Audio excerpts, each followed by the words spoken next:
Shalom, selamat malam sahabat terkasih. Kita bersyukur malam hari ini Allah sendiri yang mengumpulkan kita.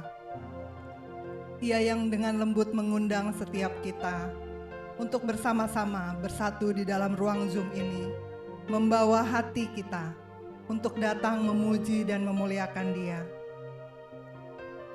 Mari kita mau sama-sama buka komsel malam hari ini dengan doa. Kita mau buat tanda kemenangan Kristus. Dalam nama Bapa dan Putra dan Roh Kudus. Amin. Terima kasih Bapa, Putra dan Roh Kudus. Malam hari ini Engkau sendiri yang mengumpulkan setiap kami.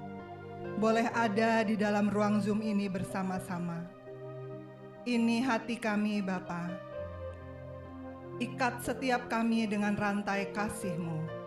Sehingga malam hari ini kami boleh bersatu hati untuk datang memuji dan memuliakan Engkau, mendengarkan firman-Mu. Engkau sendiri yang Bapa, membawa setiap hati kami, agar 1-2 jam ke depan, kami boleh menikmati waktu intim dengan Engkau. Layakkan setiap kami Bapa, ampunkan setiap salah dan kesalahan dan dosa kami, sehingga kami boleh layak untuk sampai setiap pujian penyembahan kami layak sampai ke hadapan-Mu. Bapa yang penuh kasih, kami mau serahkan seluruh perangkat yang kami gunakan malam hari ini. Kami mau serahkan setiap jaringan yang kami gunakan pada malam hari ini. Kami mohon Kau yang mengurapi Bapa, Kau yang tutup bungkus dengan kuasa darah-Mu, sehingga semua boleh berjalan dengan baik. Kami juga berdoa untuk para sahabat yang mungkin sedang dalam perjalanan. Tibakan mereka di rumah dengan selamat, agar supaya boleh bersatu hati bersama kami malam hari ini. Bapa yang penuh cinta, ini diri kami. Kami mau bawa ke hadapan tangan kasih-Mu. Urapi setiap kami Bapa. Layakkan setiap kami, dimanapun kami berada. Malam hari ini kami mau bawa hati kami untuk terus mendekat kepadamu. Beracaralah Bapa, kami siap Engkau pimpin. Amin. Sahabat terkasih, mari bersama kita mau terus naikkan syukur kita. Kita tahu bahwa setiap musim di dalam setiap kehidupan kita akan berganti. Tapi kita memiliki kasih Tuhan yang senantiasa abadi. Dia Allah yang tidak pernah berubah, dahulu, sekarang, dan sampai selama-lamanya. Kita percaya pertolongannya tidak pernah terlambat di dalam setiap kehidupan kita. Dia Allah yang senantiasa menjagai setiap kita. Kita mau bawa syukur kita. Kita mau katakan bahwa Ia Allah yang senantiasa menolong setiap kita. Dia yang mengenyangkan kita. Bahkan Dia yang memelihara setiap kehidupan kita. Mari kita bawa pujian ini bersama-sama. Musim akan selalu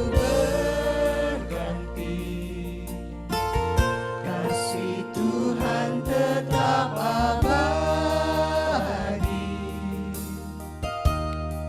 tak akan berubah sampai selamanya. Ku tetap percaya, ku yakin Tuhan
pujian ini sekali lagi.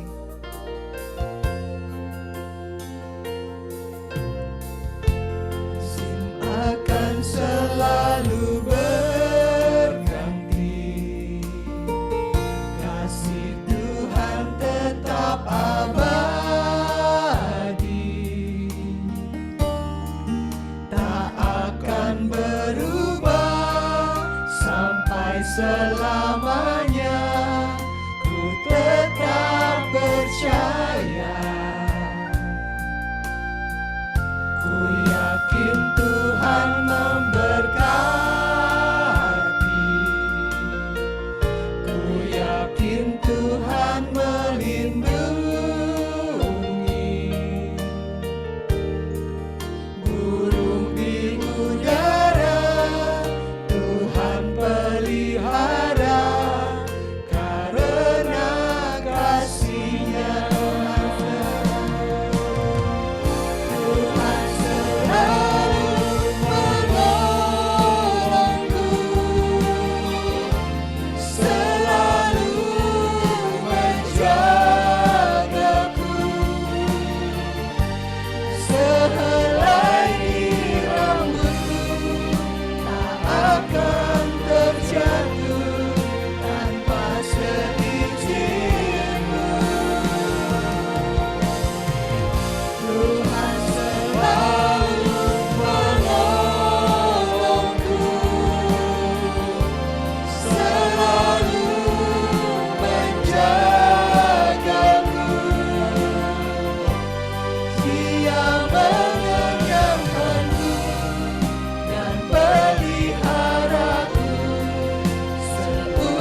Terima kasih Tuhan.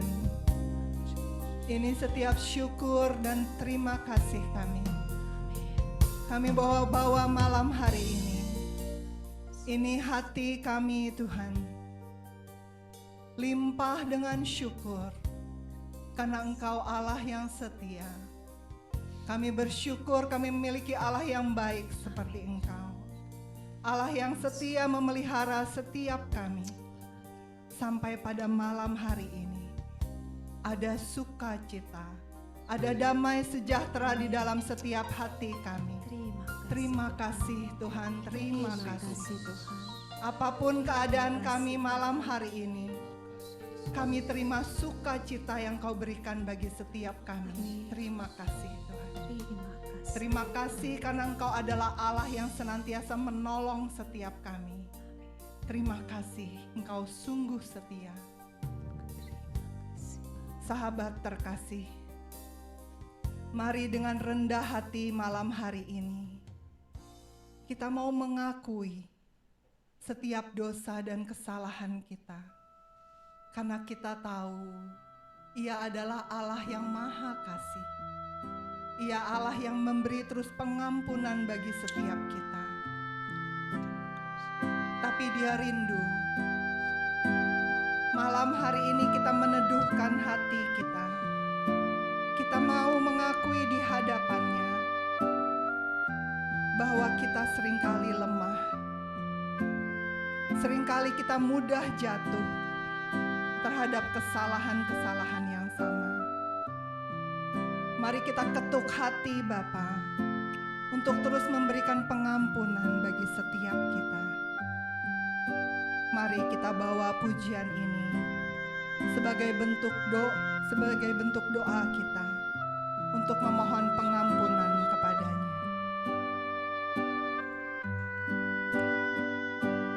Dengan rendah hati aku mengakui atas dosaku selama ini. Ya Tuhan Maha Pengampun,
kasih Tuhan untuk lautan kerahiman-Mu yang menenggelamkan setiap dosa dan kesalahan kami. Terima kasih untuk senantiasa membukakan pintu maaf bagi setiap kami. Terima kasih Bapa, terima kasih. Malam hari ini kami terus merasakan urapan kasih-Mu bagi setiap kami. Terima kasih karena Engkau sungguh Allah yang setia. Engkau Allah yang menerima kami apa adanya. Sahabat terkasih, Tuhan tidak pernah janji langit selalu biru. Tapi yang luar biasa, Dia berjanji, Dia mau menyertai kita selama-lamanya. Dia tidak pernah janji jalan yang kita lalui selalu rata. Tidak ada gelombang. Tapi Dia berjanji, pada saat kita melalui gelombang itu, Dia yang akan memberikan kita kekuatan yang berasal daripadanya. Kita memiliki Allah yang luar biasa. Dia selalu menyertai kita. Dia menambahkan kekuatan di saat kita merasa lemah. Oleh karena itu, jangan pernah menyerah. Jangan pernah merasakan putus asa. Kita memiliki Allah yang kuat. Dia yang akan senantiasa menyertai setiap kita. Mari terus teguhkan hatimu. Kita mau bawa pujian ini agar supaya roh kita senantiasa kuat. Karena kita tahu Dia Allah yang menyertai dan memberikan kita kekuatan baru hari demi hari. Tuhan tak pernah janji langit selalu biru, tetapi Dia berjanji selalu menyertai. Tuhan tak pernah janji jalan selalu rata, tetapi Dia berjanji berikan kekuatan. Jangan pernah menyerah, jangan berputus asa. Mukjizat Tuhan ada saat hati menyembah. Jangan pernah menyerah, jangan berputus asa. Mukjizat Tuhan ada bagi yang setia dan percaya. Tuhan tak pernah janji. Tuhan tak pernah janji langit selalu biru, tetapi Dia berjanji selalu menyertai. Tuhan tak pernah janji jalan selalu rata, tetapi Dia berjanji berikan kekuatan. Jangan pernah menyerah, jangan berputus asa. Mukjizat Tuhan ada saat hati menyembah. Jangan pernah menyerah, jangan berputus asa. Mukjizat Tuhan ada bagi yang setia dan percaya. Jangan pernah menyerah, jangan berputus asa. Mukjizat Tuhan ada saat hati menyembah. Jangan pernah menyerah, jangan berputus asa. Mukjizat Tuhan ada bagi yang setia dan percaya. Jangan pernah menyerah.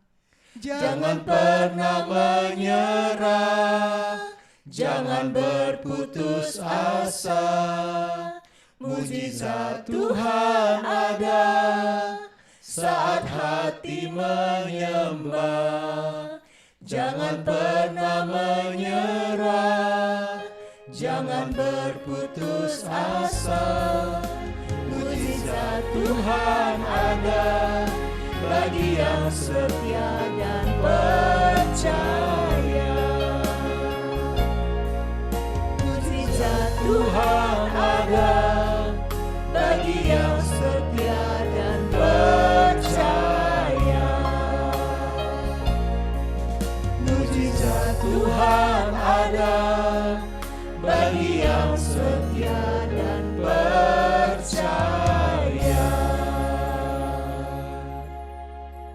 Kita mau terus bersyukur bahwa Dia menyediakan mukjizatnya bagi setiap kita. Mukjizatnya tidak hanya terjadi di dahulu kala, tapi sampai saat ini. Dia hanya perlu hati kita percaya kepada Dia. Kita mau serahkan seluruh hidup kita ke hadapannya.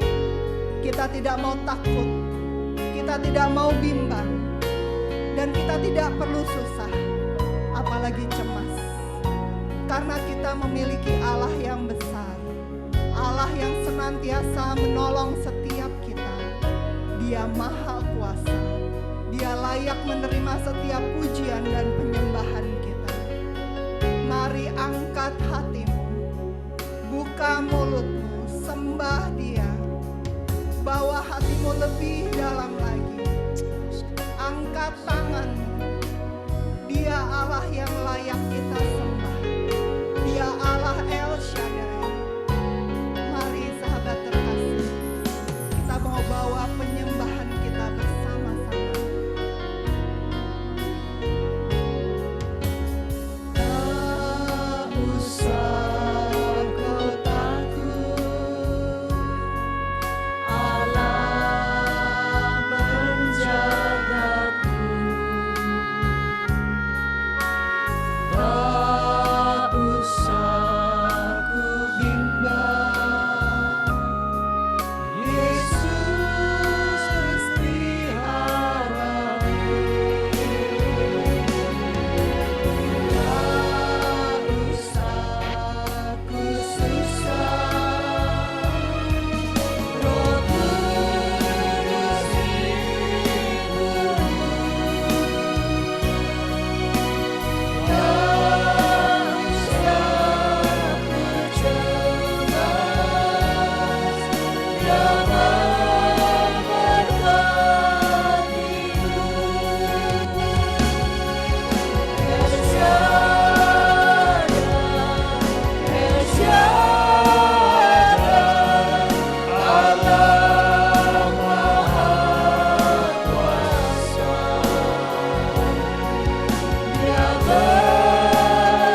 Terima kasih Tuhan Yesus.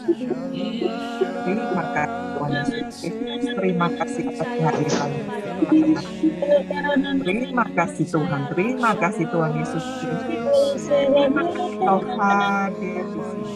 Engkau ada, Engkau bertahta di atas puji-pujian kami. Terima kasih Tuhan Yesus.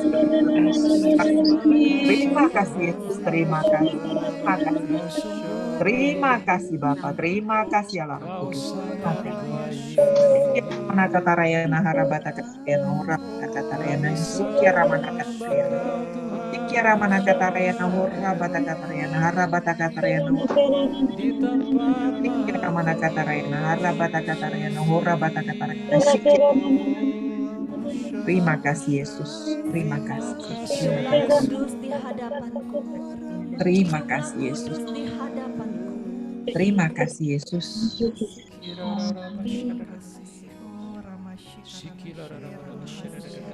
Ya Ramana Katarayana Rabada Katarayana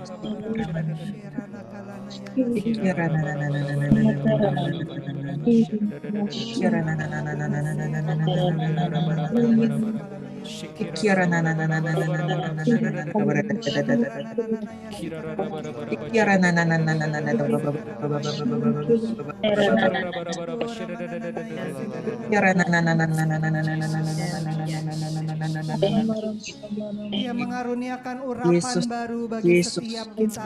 Yesus, Yesus, terima kasih Tuhan Yesus, terima kasih, terima kasih. Kira Urapan yang bergulung-gulung Kira memenuhi setiap hati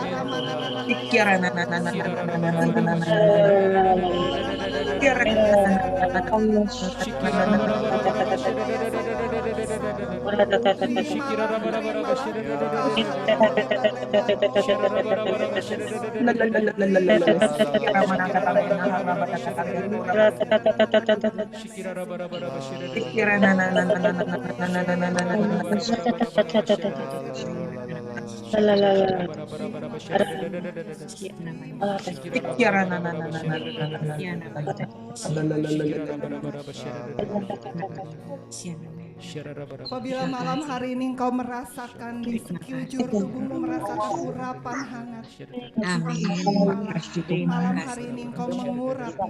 Terima Terima kasih. kasih Tuhan, Terima terima kasih. kasih. Kami merasakan hadirat-Mu malam ini. Terima kasih. Apabila malam hari ini hatimu merasakan aliran dingin, Terima kasih Dia Tuhan. mengaruniakan kepadamu roh kesegaran. Terimalah. Amin. Terima kasih. Terima kasih Tuhan Yesus. Terima Terima kasih kasih. Tuhan. Terima kasih. Terima kasih Yesus. Terima kasih Yesus. Terima Terima kasih. kasih Roh Kudus. Apabila Terima engkau kasih. mengangkat tanganmu dan di ujung-ujung kasih. tanganmu engkau Terima merasakan ada kasih. urapan.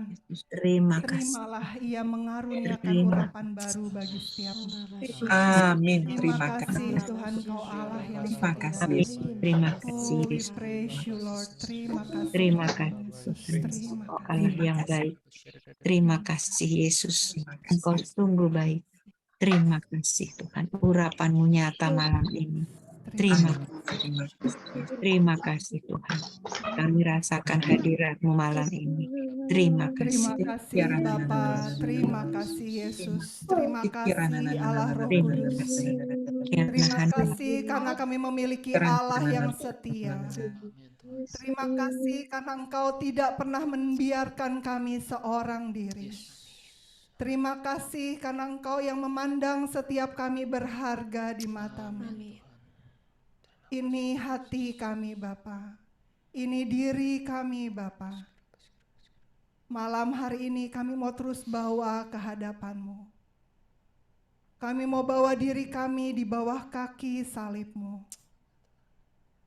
Malam hari ini kami sungguh rindu Bapa, Engkau berbicara bagi setiap kami. Terima kasih Bapa untuk Pak Paulus dan Bu Vila yang menyiapkan isi hati-Mu. Kami rindu Bapa, Engkau terus memberikan setiap kami telinga yang mendengar. Hati yang subur Tuhan, untuk menerima firman yang akan Kau taburkan malam hari ini. Terima kasih untuk urapan Tuhan yang luar biasa yang kami terima. Manusia roh kami berkobar-kobar Tuhan. Tabung minyak kami Engkau isi penuh, sehingga roh kami terus bernyala-nyala di dalam Engkau. Kami siap menyambut firman-Mu. Mari kita bawa pujian ini. Ia Allah yang mau mencelikkan setiap hati kita. Ia menyingkapkan semua yang terselubung.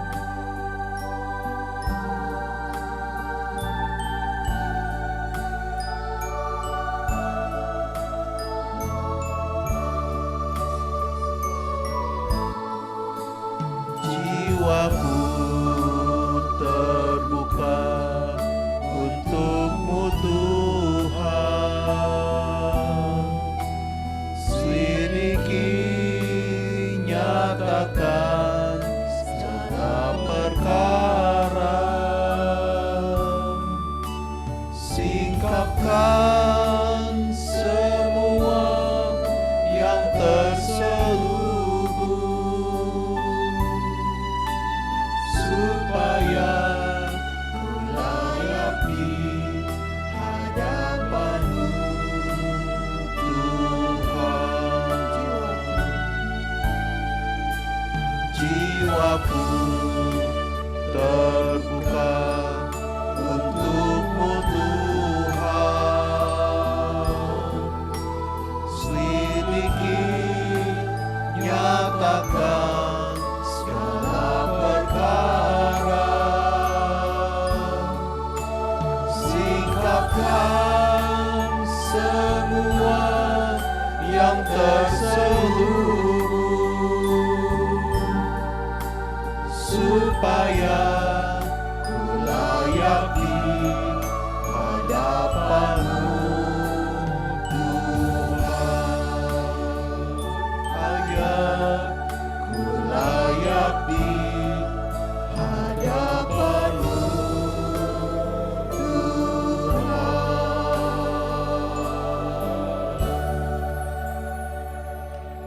Siapkan setiap kami untuk layak di hadapan-Mu Tuhan.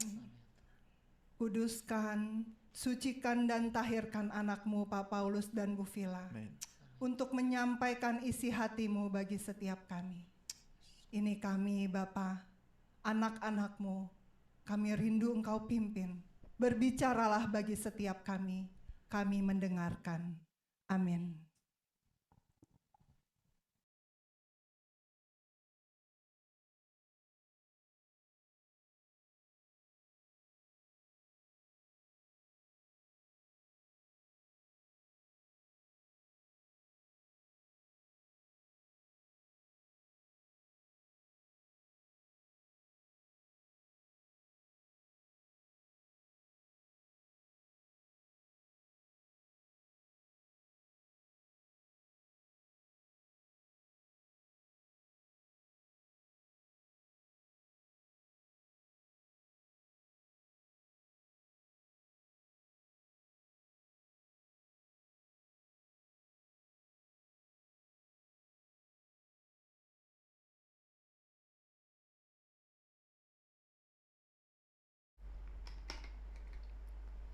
Selamat malam Bapak Ibu, Suster semuanya, suara saya jelas?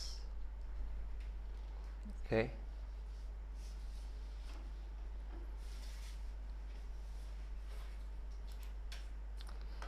Terima kasih untuk kehadirannya semua. Malam hari ini saya mau mengajak kita untuk membuka dari kitab Kejadian. Kejadian 39. Ayat 1.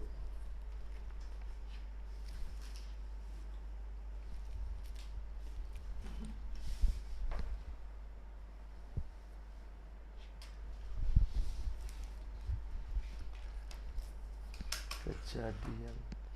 Tema kita malam hari ini adalah lulus ujian iman. Oke. Kejadian 39 ayat 1.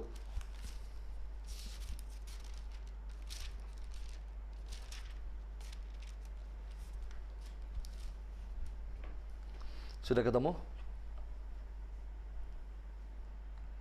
Oke, kita tundukkan kepala.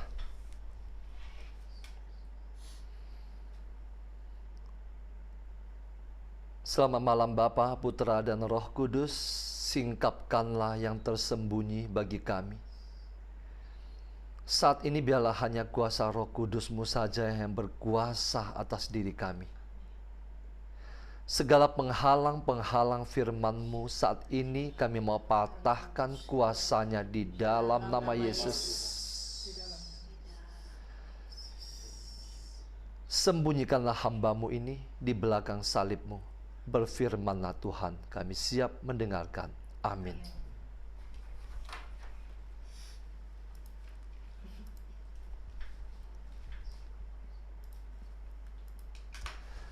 Tema kita malam hari ini di Komsel yang ke-102 berbicara tentang lulus ujian iman.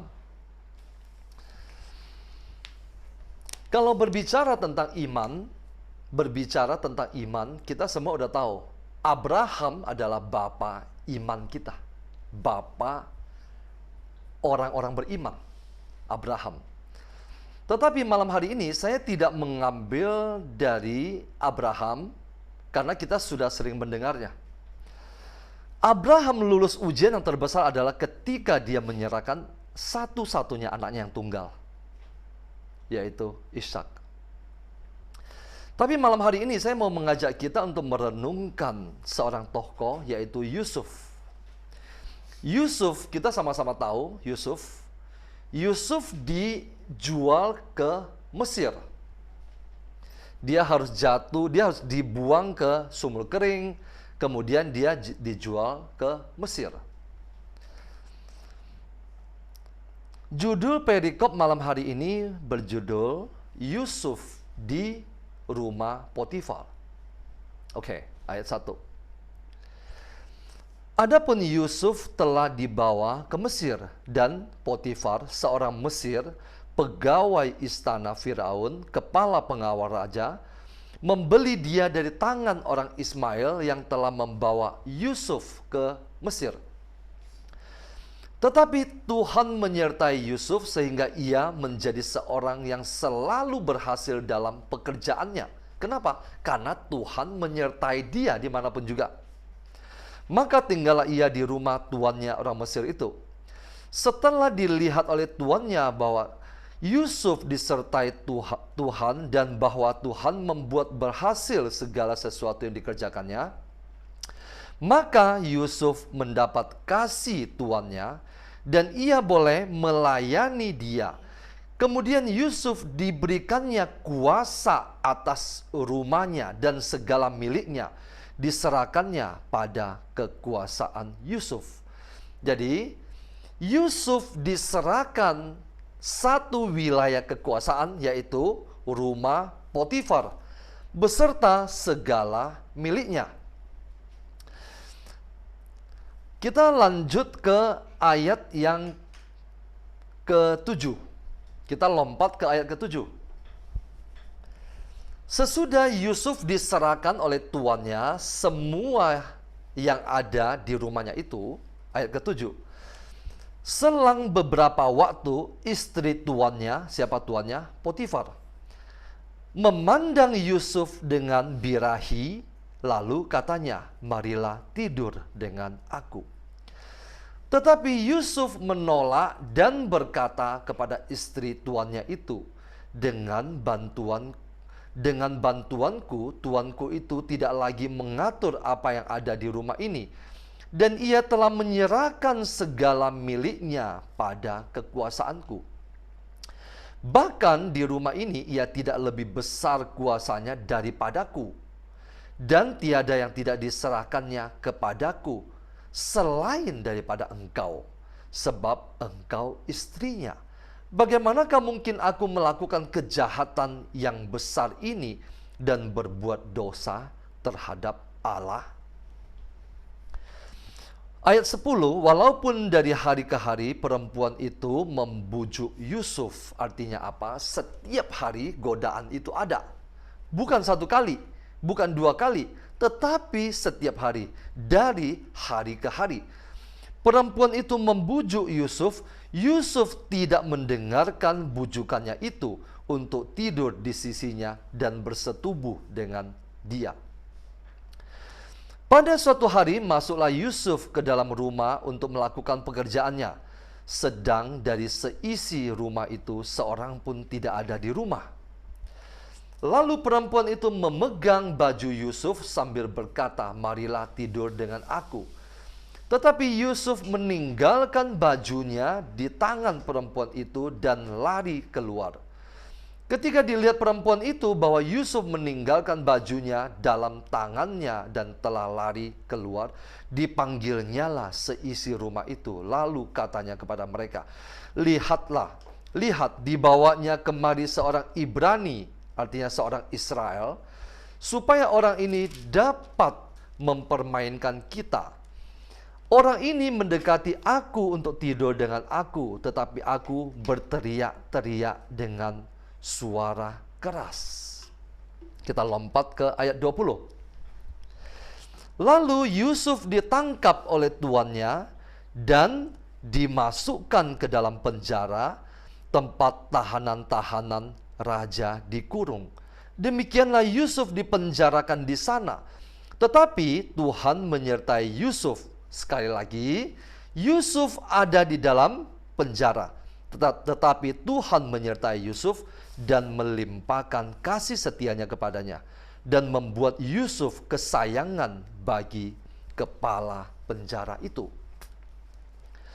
Ayat 22, sebab itu kepala penjara mempercayakan semua tahanan dalam penjara itu kepada Yusuf.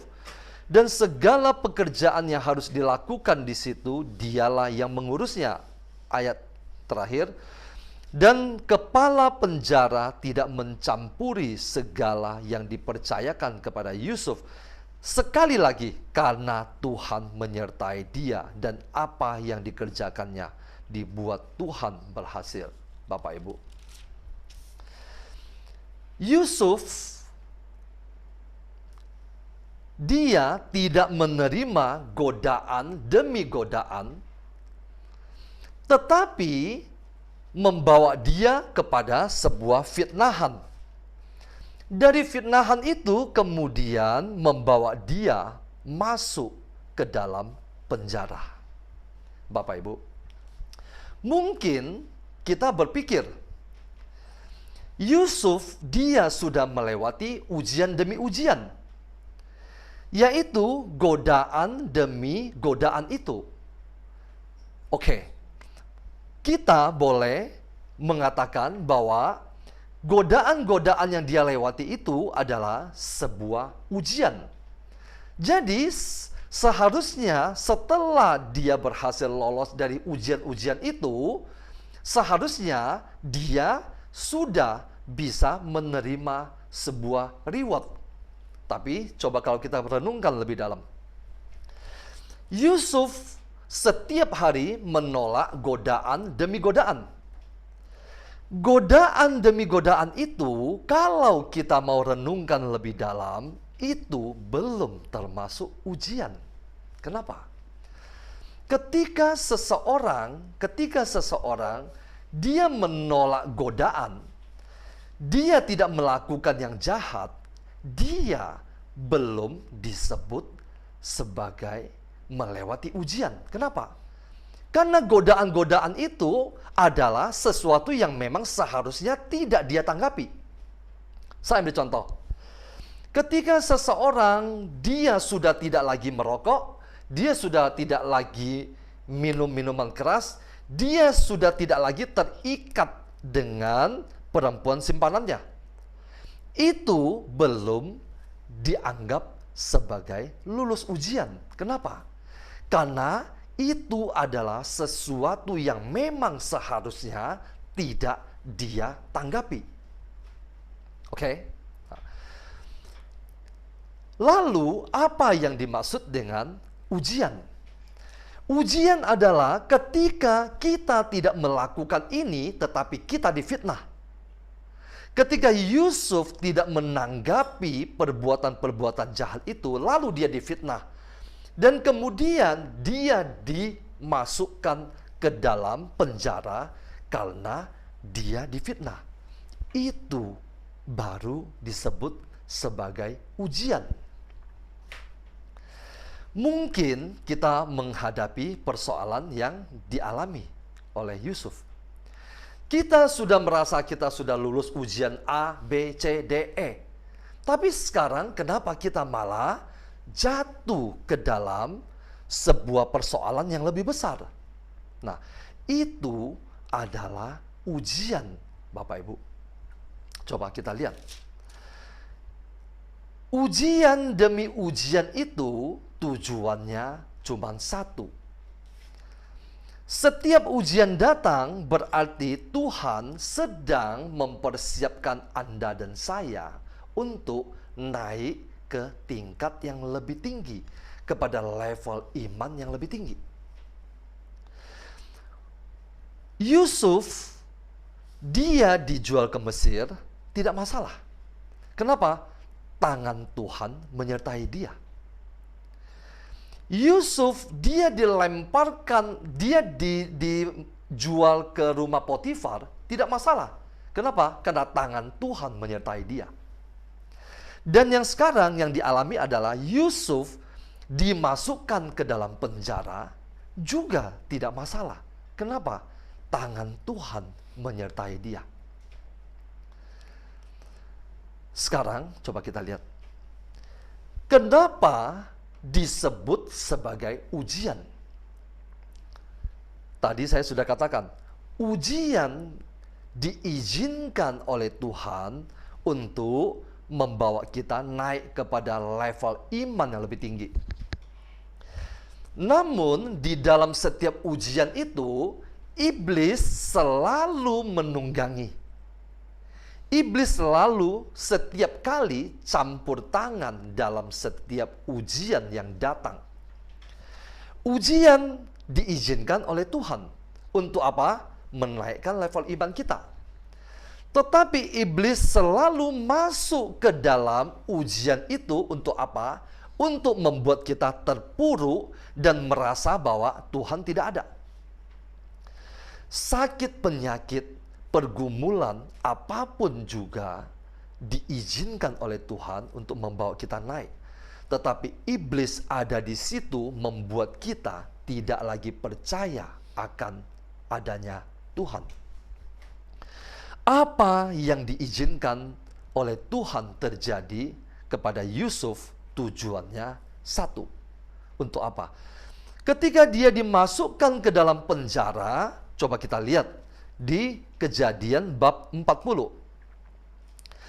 Kejadian bab 40 itu judulnya adalah mimpi juru minuman dan juru roti. Nanti Bapak Ibu silakan membaca bab 40 itu. Di situ berbicara tentang perjumpaan Yusuf dengan juru minuman di dalam penjara. Yang nanti juru minuman itulah yang akan memperkenalkan dia, mempromosikan dia kepada Firaun. Nah, dan kemudian di bab ke-41 nanti juga silakan dibaca. Di situ adalah sebuah kisah tentang mimpi Firaun. Dan disitulah Yusuf mulai tampil berjumpa dengan Firaun untuk apa? Menafsirkan mimpi Firaun yang sangat terkenal itu yang kita tahu. 7 tahun kelimpahan panen dan kemudian datang 7 tahun paceklik yang mengakibatkan seluruh dunia kekurangan makanan. Nanti silakan dibaca. Oke. Sekarang kita akan lompat kepada Kejadian 41 ayat ke-39. Kejadian 41 ayat ke-39. Karena ini adalah sebuah rentetan bab 39, 40 dan 41. Tapi tidak mungkin kita baca semuanya. Ketika Tuhan izinkan Yusuf melewati ujian, apa ujiannya itu? Masuk penjara. Padahal dia tidak bersalah. Itu ujian. Di dalam ujian itu, jadi Tuhan melihat apakah Yusuf tetap percaya kepada dia atau tidak.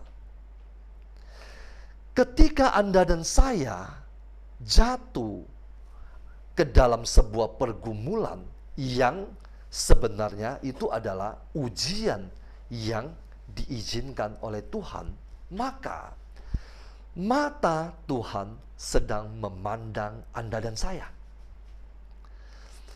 Ketika kita menghadapi ujian, entah di kelas ya, seperti pada umumnya, mata guru pengawas memandang kita. Begitu pula dengan Tuhan. Dia izinkan kita masuk ke dalam sebuah ujian. Dan ujian itu adalah selalu pergumulan. Selalu sesuatu yang belum pernah kita alami. Kenapa? Sesuatu yang sudah pernah kita alami dan sudah pernah kita lewati dan kita sudah lulus bukan lagi ujian. Setiap di antara kita akan menghadapi ujian yang berbeda-beda. Mungkin kali ini kita hadapi persoalan sakit penyakit. Tetapi di dalam sakit penyakit itu akhirnya kita lulus ujian, kita tetap percaya kepada Tuhan, lalu level iman kita naik. Ujian selanjutnya bukan lagi sakit penyakit. Kenapa? Anda sudah lulus mata kuliah itu. Sekarang pasti mata kuliah yang lain. Apa contohnya? Keuangan misalnya. Ketika mata kuliah keuangan ini datang, dan itu pasti sesuatu yang baru bagi kita. Makanya disebut ujian. Di situ kalau kita lulus, maka kita naik level lagi lebih tinggi. Baru kemudian Tuhan akan izinkan ujian demi ujian, ujian demi ujian. Untuk apa? Dia akan mengangkat kita semakin hari, semakin naik, semakin naik. Kenapa? Karena standar Tuhan itu tinggi. Standar Tuhan tidak pernah berhenti di sini. Dan kemudian kita menjadi manusia biasa-biasa saja. Tidak. Entah dalam pelayanan, entah kita sebagai umat biasa, semua itu pasti harus naik. Tidak ada yang berhenti di sini. Oke. Penjara yang diizinkan dialami oleh Yusuf, dan kemudian dia lolos di dalam penjara itu, dia tidak bersungut-sungut, dia tidak mengutuk Tuhan, dia tidak berkeluh kesah, maka di dalam penjara itu yang adalah sebuah penderitaan justru menjadi sebuah jembatan, sarana untuk menghantar dia kepada perjumpaan dengan Firaun. Apa tujuan Tuhan mempertemukan Yusuf dengan Firaun? Coba kita lihat. Kejadian 41 ayat ke-39. Ini adalah sesudah Yusuf berhasil menafsirkan kedua mimpi Firaun, yang dimana tidak ada satupun orang bijak pandai, ahli tafsir, yang bisa menafsirkan mimpi Firaun, kecuali Yusuf. Kenapa? Karena tangan Tuhan menyertai dia. Ayat 39 saya akan bacakan. Kata Firaun kepada Yusuf, oleh karena Allah telah memberitahukan semuanya ini kepadamu, tidaklah ada orang yang demikian berakal budi dan bijaksana seperti engkau. Padahal Yusuf adalah seorang asing. Dia seorang Ibrani. Dia bukan orang Mesir. Ayat 40, engkaulah menjadi kuasa atas istanaku. Tadi dia menjadi kuasa atas rumah Potifar. Setelah dia lulus di situ, dia menjadi penguasa atas penjara. Ketika kita lulus dalam ujian-ujian kecil, ya, Tuhan akan izinkan kita untuk memegang sebuah wilayah yang lebih luas. Dan sekarang dia diberikan kuasa atas istana Firaun. Dan bukan hanya itu. Dan kepada perintahmu seluruh rakyatku akan taat. Hanya tahta inilah kelebihanku daripadamu. Jadi, Yusuf memiliki kuasa atas seluruh Mesir, kecuali tahta Firaun ini. Tahta Firaun ini yang membedakan antara Yusuf dengan sang raja. Ayat 41. Selanjutnya Firaun berkata kepada Yusuf, dengan ini aku melantik engkau menjadi kuasa atas seluruh tanah Mesir.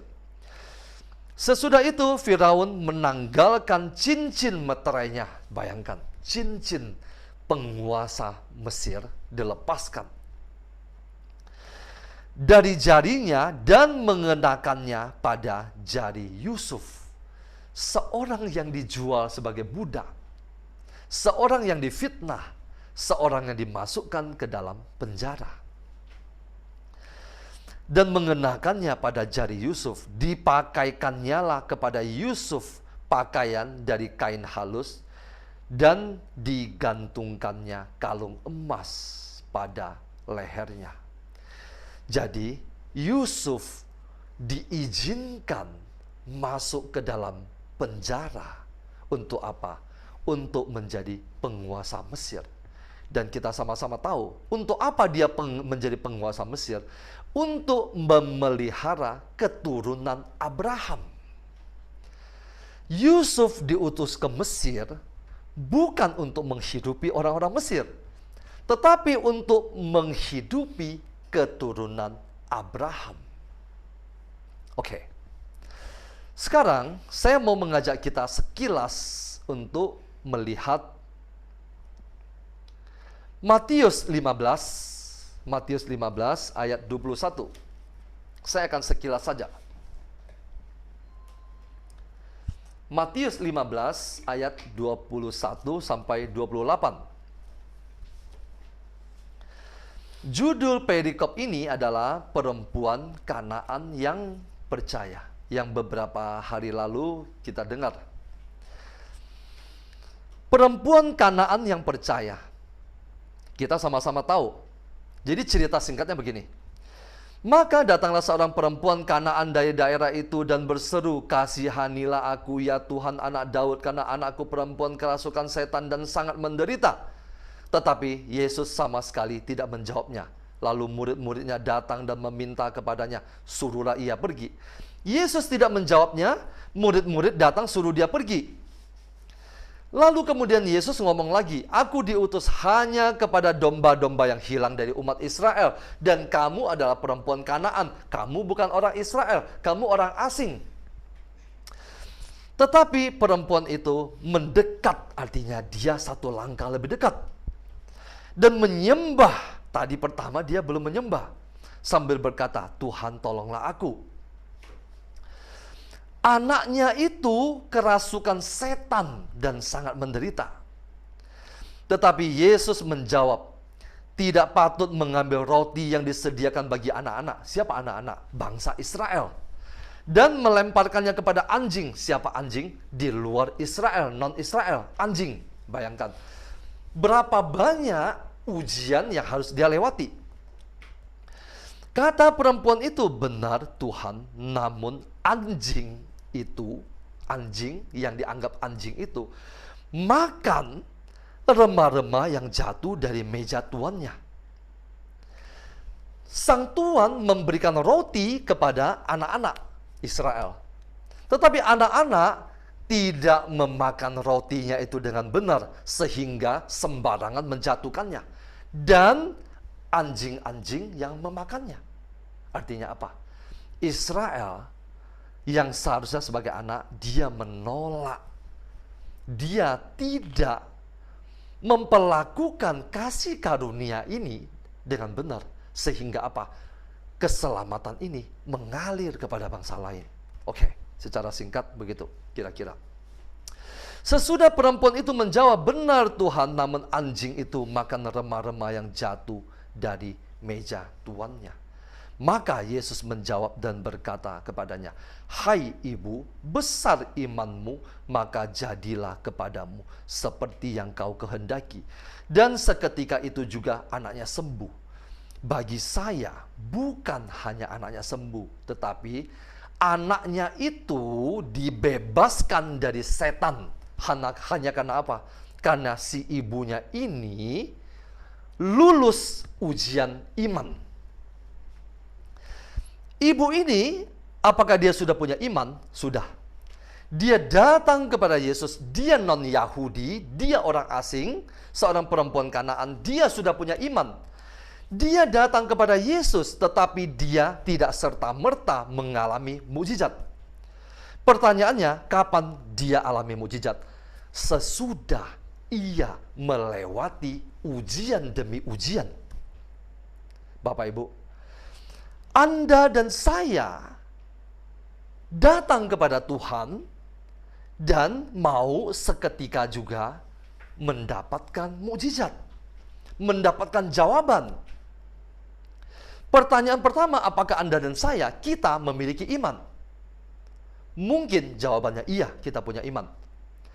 Iman harus dimurnikan. Apa itu iman? Saya kasih contoh. Perempuan yang sakit pendarahan, pendarahan 12 tahun, ketika dia mendengar tentang Yesus, dia percaya. Dia percaya. Percaya tidak boleh hanya berhenti sampai percaya. Dia percaya dan kemudian dia melangkah untuk memegang jubah Yesus. Dia melangkah, langkah-langkah itu dia yang disebut sebagai iman. Jadi, apa itu iman? Iman adalah sebuah tindakan. Iman bukan hanya kata sifat atau benda mati, tetapi iman adalah sebuah tindakan. Kita percaya Aku percaya akan Allah Bapa yang Maha Kuasa, pencipta langit dan bumi, dan sebagainya. Tetapi percaya saja tidak cukup. Kita harus melangkah. Perempuan Kanaan ini, dia punya iman, tetapi dia belum mendapatkan mukjizat. Kenapa? Dia butuh melewati ujian demi ujian iman. Sesudah dia melewati ujian demi ujian iman, maka tidak butuh Yesus untuk menyembuhkan anaknya. Setuju dengan saya? Setuju dengan saya? Coba angkat tangan. Yesus tidak menyembuhkan anaknya, tidak datang kepada anaknya, tidak tumpang tangan kepada anaknya. Tetapi Yesus mengatakan apa? Hai ibu, besar imanmu, maka jadilah kepadamu seperti yang kau kehendaki. Ketika seseorang sudah lulus ujian iman, maka segala sesuatu akan terjadi seperti yang dia kehendaki. Sebagai penutup, saya akan mengutip beberapa ayat dari Yakobus. Yakobus bab 1 ayat 2 sampai 4 berbicara demikian. Saudara-saudaraku, anggaplah sebagai suatu kebahagiaan apabila kamu jatuh ke dalam berbagai-bagai pencobaan. Sebab kamu tahu bahwa ujian terhadap imanmu itu menghasilkan ketekunan. Dan biarkanlah ketekunan itu memperoleh buah yang matang, supaya kamu menjadi sempurna dan utuh dan tak berkekurangan suatu apapun. Terima kasih, Tuhan Yesus memberkati.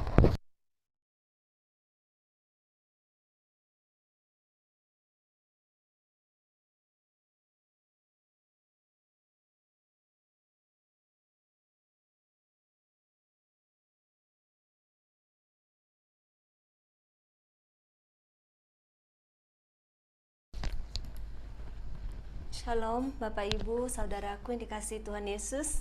Suara saya jelas? Oke, saya lanjutkan. Saya ingin mengajak kita semua merenungkan bacaan pertama dan Injil pada hari Rabu yang lalu. Dalam Bilangan 13 ayat 27 sampai 33. Nanti dibaca sendiri karena ini sangat panjang. Saya akan merangkumnya. Di situ diceritakan bagaimana reaksi bangsa Israel setelah pulang dari pengintaian ke tanah Kanaan. Mereka sudah di ambang pintu tanah yang dijanjikan Tuhan.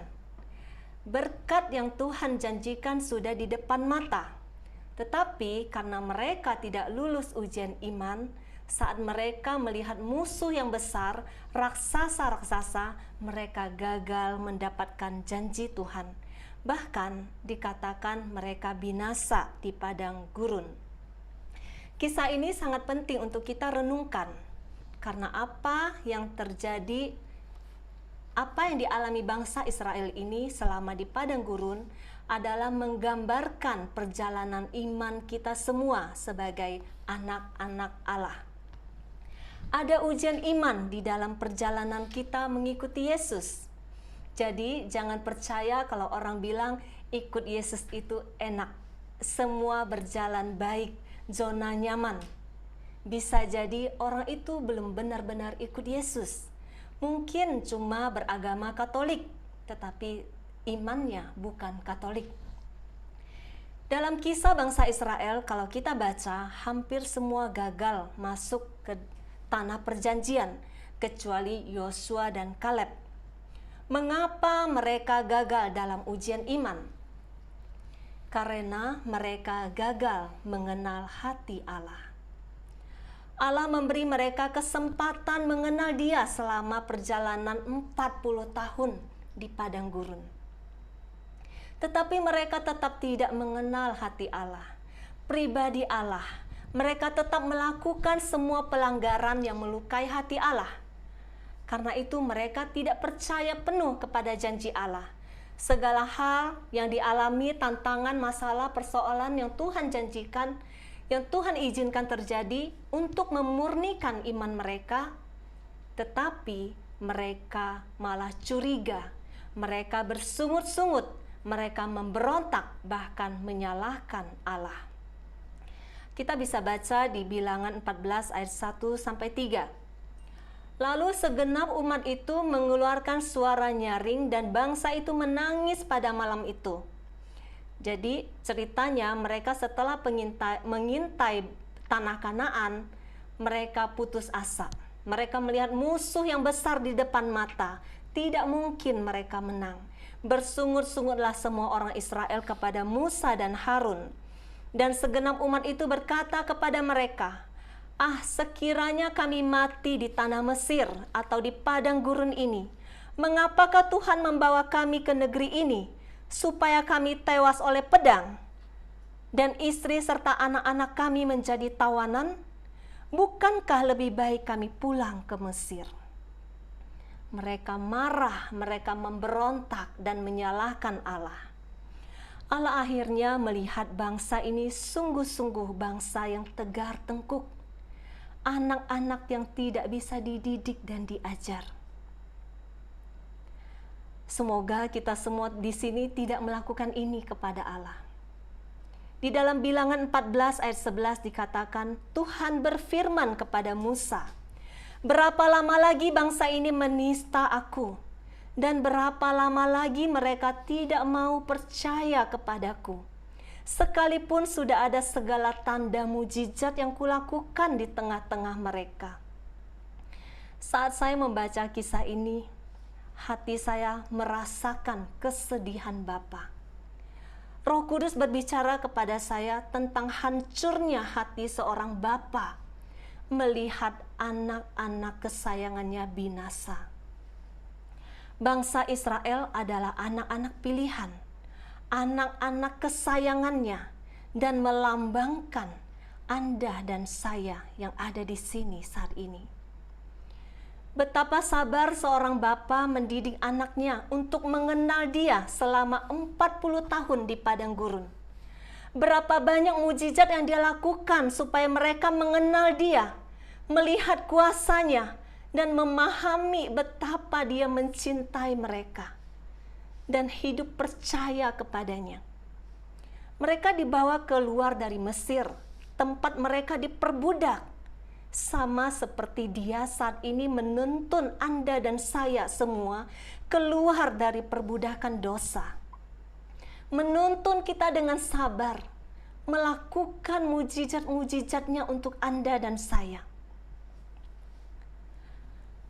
Mungkin saat ini Anda merasa bukan mujizat ini yang saya butuhkan, saya membutuhkan mujizat lain. Bapak Ibu yang diberi kepercayaan Tuhan memiliki anak di sini, apakah Anda pernah merasakan saat anak Anda memberontak saat Anda didik? Anak yang Anda lahirkan, membesarkan mereka dengan bekerja keras untuk mereka supaya hidup layak. Anda menaruh pengharapan besar melihat mereka berhasil dan bahagia. Tetapi saat waktunya Anda mendidik mereka, mereka memberontak, mereka marah, mencurigai Anda, menyalahkan Anda, bahkan berbalik melawan Anda. Dan akhirnya Anda tahu, pasti jika mereka tidak bertobat, mereka akan binasa. Anda harus siap melihat kehancuran mereka. Inilah yang Bapa rasakan saat melihat bangsa Israel memberontak, saat melihat Anda dan saya tetap mengeraskan hati saat diprosesnya. Perjalanan keluar dari tanah Firaun, mereka sudah dibawa melihat mujizat-mujizat yang Allah kerjakan. Kita bisa baca kisahnya di kitab Keluaran. Dari mujizat 10 tulah terjadi, sampai pada lautan terbelah menjadi jalan yang bisa diseberangi. Tuhan sendiri yang melakukannya. Dia menunjukkan kepada mereka betapa Dia berkuasa. Tidak ada yang mustahil baginya. Di depan mata mereka Tuhan menunjukkan semua itu. Mereka mengalaminya. Melihat dengan mata kepalanya sendiri betapa Allah membela anak-anak kesayangannya. Tuhan menyiapkan mana surgawi buat bekal mereka selama perjalanan. tiang awan, tiang api, dia lakukan tanda dia menyertai bangsa ini untuk mengatakan kepada mereka bahwa dia Allah yang bisa dipercaya. Dalam Keluaran 20 ayat 2 sampai 17, Tuhan berkata, "Akulah Tuhan Allahmu yang membawa engkau keluar dari tanah Mesir, dari tempat perbudakan. Jangan ada padamu Allah lain di hadapanku." Dan lagi-lagi, Bapa harus melihat kegagalan anak-anaknya mengenal Dia. Begitu banyak pelanggaran bangsa Israel yang melukai hati Bapa. Mereka jatuh lagi kepada penyembahan berhala. Mereka mencari Allah lain. Apakah masih ada di antara kita di sini yang melakukan, yang melukai hati Allah, yang mencari pertolongan lewat kuasa-kuasa lain di luar Allah? Karena merasa Allah tidak bekerja menolongmu, Anda masih mencari pertolongan kuasa lain. Bertobatlah sebelum terlambat. Jangan sesat. Jangan mempermainkan Tuhan. Jangan mencobai Dia. Di dalam Galatia 6 ayat 7 sampai 8 dikatakan, jangan sesat. Allah tidak membiarkan dirinya dipermainkan. Karena apa yang ditabur orang, itu juga yang akan dituainya. Ada orang yang saking besarnya persoalan yang dia alami, dia mencari kemana-mana. Dia butuh pertolongan yang instan. Cari Tuhan, iya. Dia juga melakukan 5 senjata. Tapi kuasa lain juga dia cari. Hatinya tidak lurus mencari Allah. Dia berpikir, mari kita lihat mana yang duluan bekerja. Orang seperti ini saya mau katakan, Anda buang waktu melakukan 5 senjata. Anda tidak akan melihat pertolongan Tuhan. Apapun persoalan Anda, tidak ada yang mustahil di tangan Tuhan. Tetapi yang menjadi penghalang doa Anda, justru hati itu sendiri. Hati yang tidak percaya kepadanya. Hati yang bimbang. Hati yang meragukan Dia. Di dalam Yakobus 1 ayat 8 dikatakan, orang yang demikian janganlah mengira bahwa ia akan menerima sesuatu dari Tuhan. Sebab orang yang mendua hati tidak akan tenang hidupnya. Kita harus mengenal Allah. Kita harus tahu apa yang menyukakan hatinya, apa yang melukai hatinya. Di dalam Hosea 4 ayat 6 dikatakan, umatku binasa karena tidak mengenal Allah. Untuk mengalami mujizatnya, pertolongannya, kita harus mengenal Dia. Tanpa mengenal Dia, kita tidak mungkin percaya kepadanya. Percaya kepada janji-janjinya. Dan tanpa mengenal Dia, kita tidak mungkin bisa taat dalam setiap prosesnya. Bangsa Israel tidak taat kepada proses. Dalam Bilangan 14 ayat 27 sampai 28. Berapa lama lagi umat yang jahat ini akan bersungut-sungut kepadaku? Segala sesuatu yang disungut-sungutkan orang Israel kepadaku telah kudengar. Katakanlah kepada mereka, demi aku yang hidup, demikianlah firman Tuhan, bahwasannya seperti yang kamu katakan di hadapanku, demikianlah akan kulakukan kepadamu. Ini ada kaitannya dengan sesi Komsel Jumat lalu. Kudus di dalam perkataanmu. Apa yang keluar dari mulut bangsa Israel, perkataan sungut-sungut, perkataan negatif, lebih baik mati. Itulah yang terjadi kepada mereka. Betapa lidah itu punya kuasa.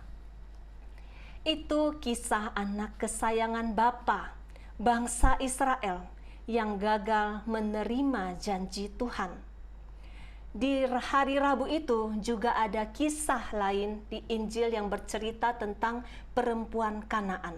Yang tadi sudah dibacakan oleh Pak Paulus sekilas, saya bacakan ulang.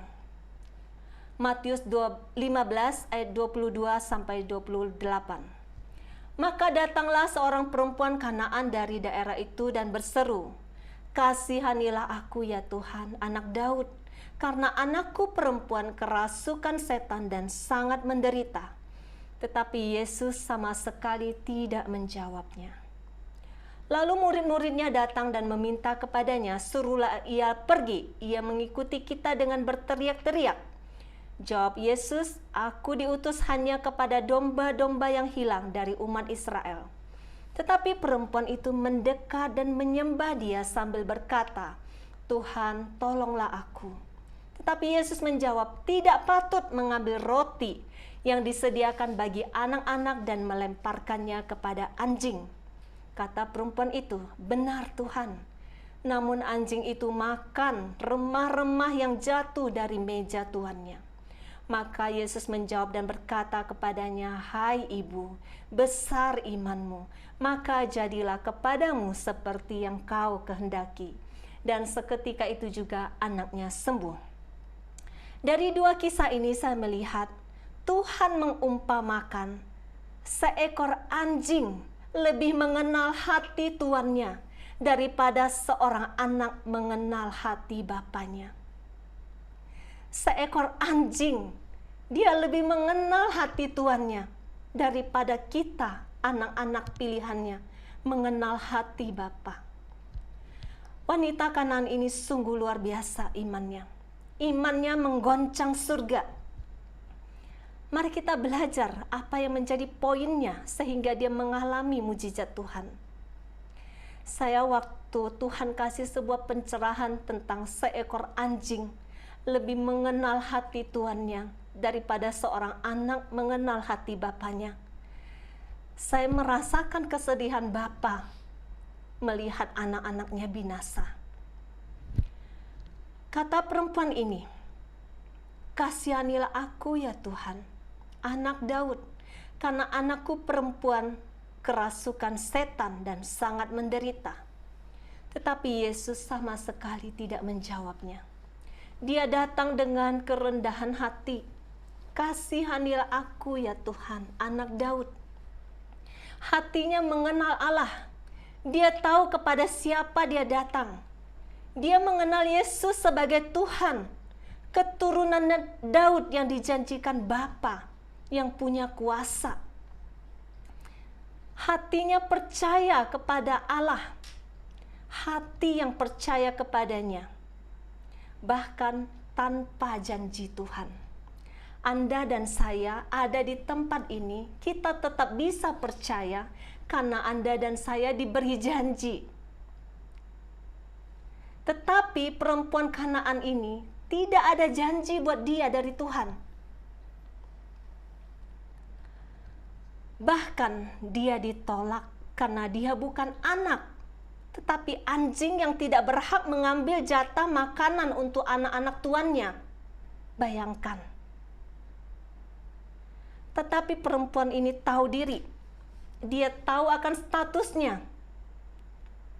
Dia bukan anak yang bisa mengklaim janji-janji Tuhan. Dia tidak berhak atas janji-janji Tuhan. Imannya bukan berdiri teguh karena janji Tuhan. Tuhan tidak janji apa-apa untuk dia. Bangsa Israel, anak-anak kesayangan Tuhan, Anda dan saya diikat oleh janji Tuhan. Anda dan saya bisa percaya kepadanya karena ada janji. Kita semua bisa berharap kepadanya karena ada janjinya. Bahwa dia Allah yang selalu menyertai kita. Semua janji-janji itu ada di dalam Alkitab. Kita memiliki kuasa untuk mengklaim janji-janji itu. Dan kita tahu dia Allah yang berjanji pasti menepati janjinya. Maka kita bisa berdiri teguh di dalam iman. Tetapi wanita Kanaan ini sekali lagi dia tidak punya janji yang bisa dipegang dari Tuhan. Tuhan bahkan menolaknya terus terang bahwa berkat itu bukan untuk dia. Roti lambang kehidupan kekal itu untuk anak-anaknya, bukan untuk anjing. Anda bisa bayangkan betapa terluka dan hancurnya jika penolakan itu datang dari Tuhan. Betapa perempuan ini punya alasan untuk putus asa. Betapa dia punya alasan untuk mati saja.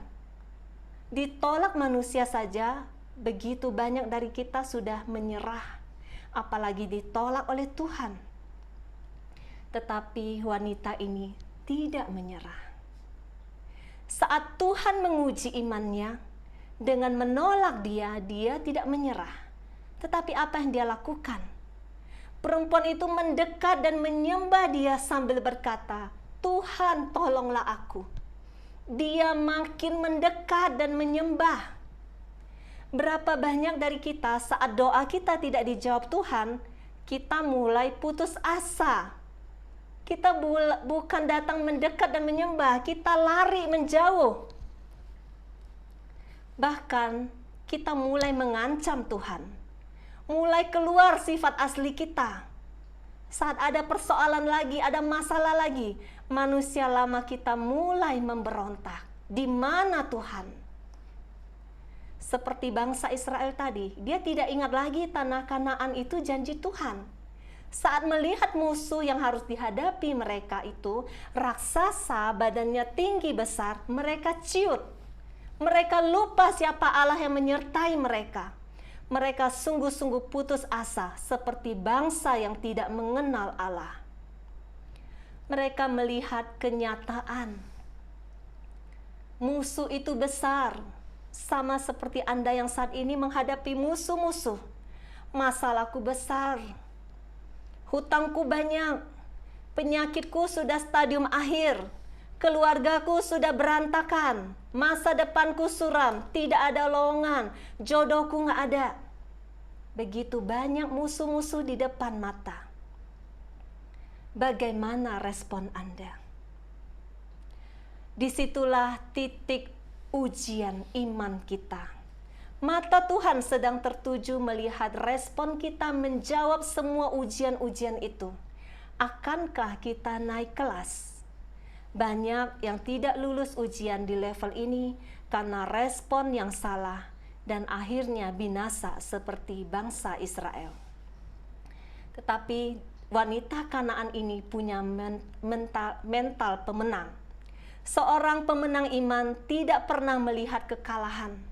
Iman tidak akan pernah kalah oleh besarnya persoalan di depan mata, oleh besarnya musuh di depan mata. Tuhan berkata sangat keras kepada wanita Kanaan ini untuk menguji imannya. Tidak patut mengambil roti yang disediakan bagi anak-anak dan melemparkannya kepada anjing. Kata perempuan itu, benar Tuhan, dia tidak menyerah. Namun anjing itu makan remah-remah yang jatuh dari meja tuannya. Ada hati yang tetap percaya kepadanya, bahkan tanpa jatah roti Tuhan untuk dia. Dia tahu remah-remah saja yang jatuh dari meja tuannya itu sudah cukup untuk mengenyangkan dia. Karena dia percaya kuasa Tuhan walaupun hanya remah-remah, tetapi kalau itu dari tangan Tuhan, pasti menghidupkan. Berkat itu cukup untuk melepaskan anaknya dari si jahat. Wanita Kanaan ini punya iman. Dua kisah ini menggambarkan betapa Bapa menaruh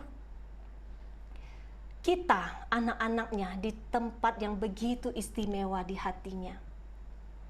Yang punya anjing di rumah, Anda bisa mengasihi anjing Anda. Tetapi beda kasihnya terhadap anak-anak Anda. Makanan untuk anak Anda, berkat untuk anak Anda, pengorbanan untuk anak Anda, berbeda level dengan Anda yang lakukan buat anjing Anda. Seorang papa atau mama mungkin banyak yang bisa berkorban nyawa untuk anak, tetapi tidak untuk anjing kesayangan Anda. Anak punya status berharga di hati kita. Anak adalah harapan dan kebahagiaan kita. Kebahagiaan mereka adalah tujuan hidup kita. Seberapa bangsa Israel berharga di hati Bapa. Mereka disebut anak-anak kesayangan. Betapa hati Bapa ingin melihat mereka semua berhasil masuk tanah Kanaan, menerima janji-janjinya, dan hidup berkelimpahan di sana. Tetapi dalam 2 kisah bacaan di atas, seekor anjing lebih mengenal hati tuannya daripada seorang anak kesayangannya mengenal hati Bapa. Berapa banyak kesempatan yang Bapa berikan untuk Anda dan saya untuk mendidik, mengajarkan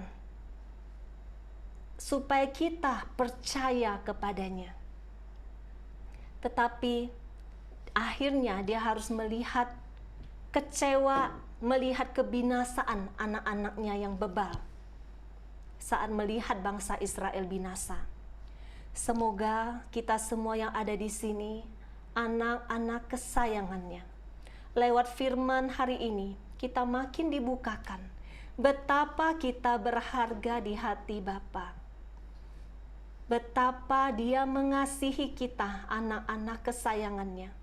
Mari kita berjuang makin mengenal hatinya, mau taat untuk diprosesnya, mengizinkan Dia memurnikan kita, menjaga respon hati kita.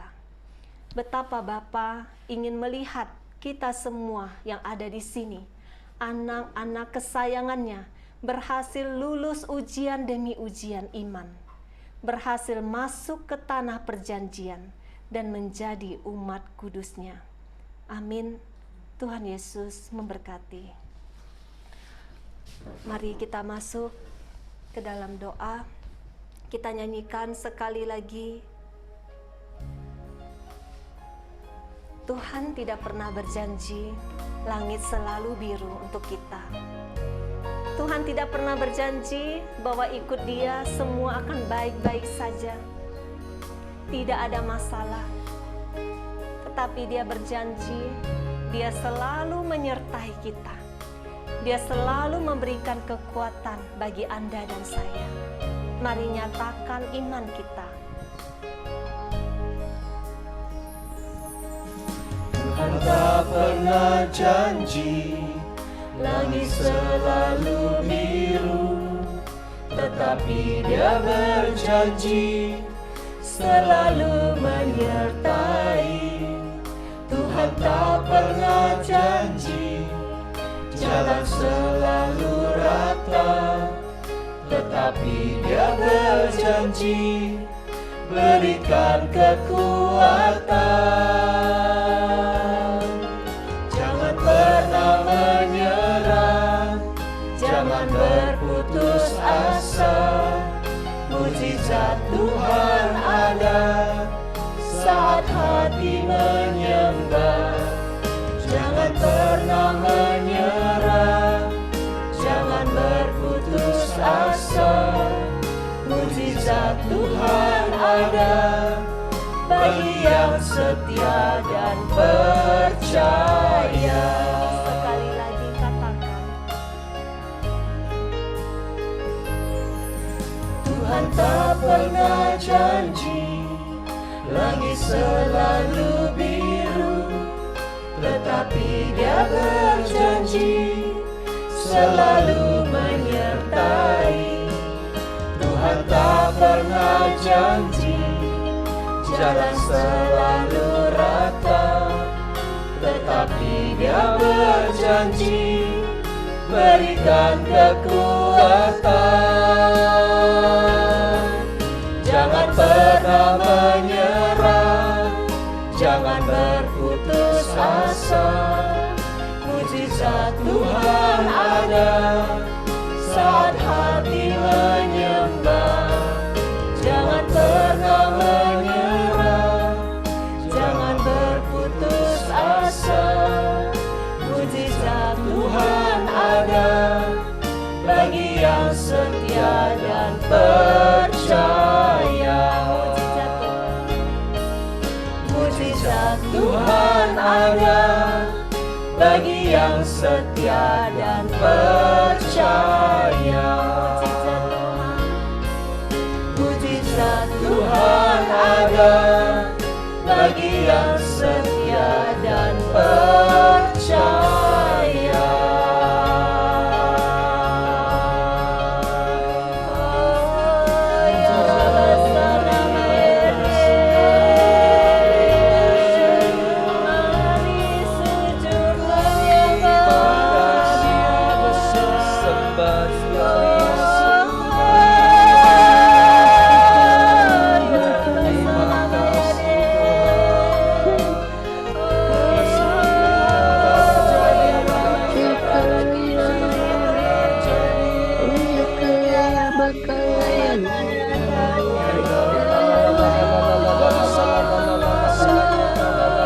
Puji haleluya, terima kasih Tuhan. Terima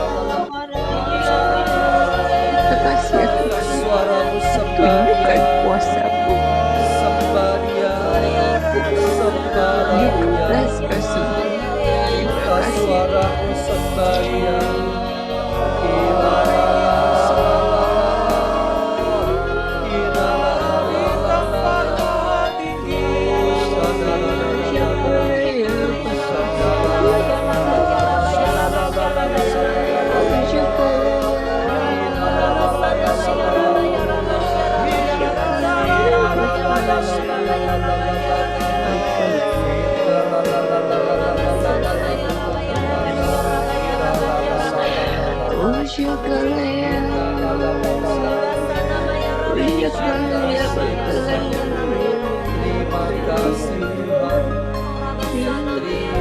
Terima kasih Tuhan. Terima Atas belas kasihan-Mu, Kau curahkan kehidupan.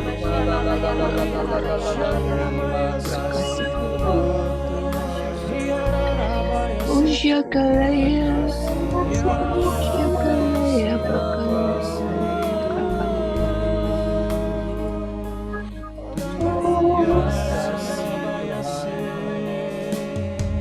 Biarlah musik tetap mengalir. Tuhan, ini kami Tuhan di hadapan-Mu Tuhan.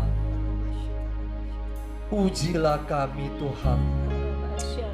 Ujilah hati kami. Lihatlah apakah kami sungguh mengasihi Engkau. Apakah saat kami berada di dalam pergumulan, kami tetap mau percaya bahwa semua yang Engkau izinkan adalah baik adanya. Tuhan, pandanglah setiap anak-anak-Mu pada malam hari ini. Ini kami Tuhan, pandanglah kami Tuhan. Ketika Engkau izinkan kami melewati ujian demi ujian, apakah kami bersungut-sungut Tuhan? Apakah kami mengutuk Engkau Tuhan? Apakah kami mengatakan Engkau tidak adil ya Tuhan? Apakah kami mencari Allah lain? Engkau berkata, umatku binasa karena tidak mengenal Allah. Tuhan, kami tidak mengenal Engkau Tuhan. Kami seringkali tidak dapat melihat rencana besar-Mu dalam kehidupan kami. Kami seringkali mencurigai Engkau Tuhan. Ketika Engkau izinkan ujian demi ujian datang, ketika Engkau izinkan fitnahan, ketika Engkau izinkan kami ditipu, ketika Engkau izinkan kami masuk ke dalam penjara, bukan karena kesalahan kami. Saat itulah kami seharusnya percaya Engkau sedang mempersiapkan segala sesuatu yang baik bagi kami. Terima kasih Tuhan, terima kasih Tuhan, terima kasih Tuhan. Lewat renungan firman pada malam hari ini Tuhan, kami semakin dibukakan. Ujian yang Engkau izinkan Tuhan, karena Engkau mencintai kami. Mata-Mu selalu tertuju kepada kami. Di tengah ujian yang tersulit sekalipun, Tuhan menyertai kami. Sama seperti Engkau menyertai Yusuf dan membuat dia berhasil, yang membuat dia selalu tenang dan nyaman di tengah badai. Itulah Engkau Tuhan terhadap kami. Di saat kami hadapi persoalan apapun juga, Engkau bersama-sama dengan kami. Engkau tidak pernah meninggalkan kami, Tuhan. Justru kami yang seringkali meninggalkan Engkau. Ampuni kami, Tuhan. Terima kasih, Tuhan. Terima kasih, Tuhan. Kami mengucap syukur dan terima kasih kepadamu, Tuhan.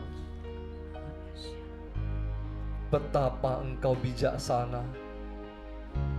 Tidak ada satu pun yang Engkau izinkan terjadi dalam hidup kami untuk mencelakakan kami, untuk merugikan kami, untuk menjatuhkan kami. Tidak pernah, Tuhan. Kami yang seringkali mencurigai Engkau. Kami mencurigai Engkau berkali-kali, Tuhan. Ketika ujian datang, kami berkeluh kesah. Tuhan, sekali lagi ampuni kami pada malam hari ini. Bawalah kami untuk melewati ujian demi ujian. Seperti perempuan Kanaan, dia datang dengan iman, tetapi dia mengalami mukjizat sesudah dia melewati ujian demi ujian. Iman yang sudah melewati ujian sanggup memindahkan gunung. Terima kasih, Tuhan. Terima kasih untuk indahnya malam ini. Terima kasih untuk indahnya firman-Mu. Terima kasih untuk kasih-Mu kepada kami. Tak pernah Engkau tinggalkan kami satu pun. Tuhan, kami mau berdoa secara khusus untuk besok malam.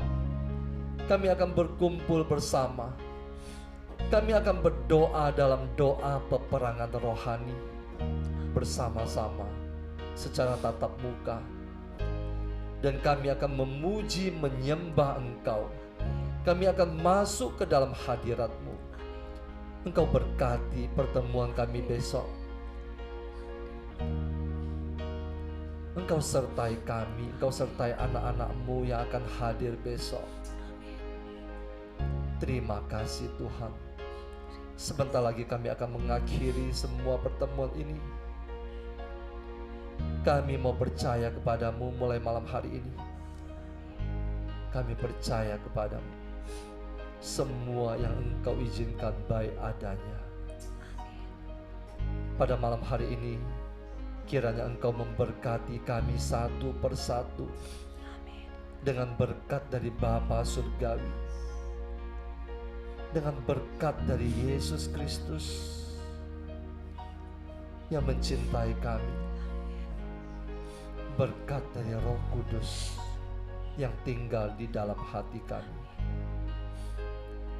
Di dalam nama Bapa dan Putra dan Roh Kudus. Amin. Sebelum kita ada satu dua yang mau sharing, kita foto dulu ya.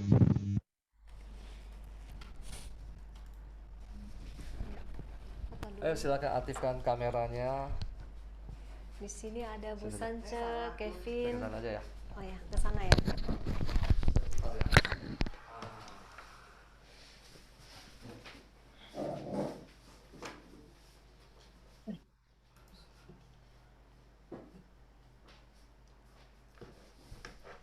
Siapa yang mau bantu foto?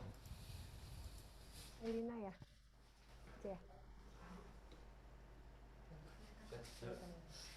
Ya, aku bantuin fotoin. Boleh Siapa? dibuka kameranya semua, Bapak Elina. Ibu. Saya. Oke, silakan. Oke, mulai dari halaman 1 ya, ada 3 halaman. 1, 2, 3. Halaman 1, sebentar.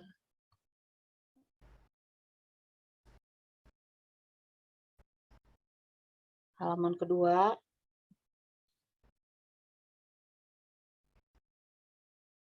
Sebentar. Halaman ketiga.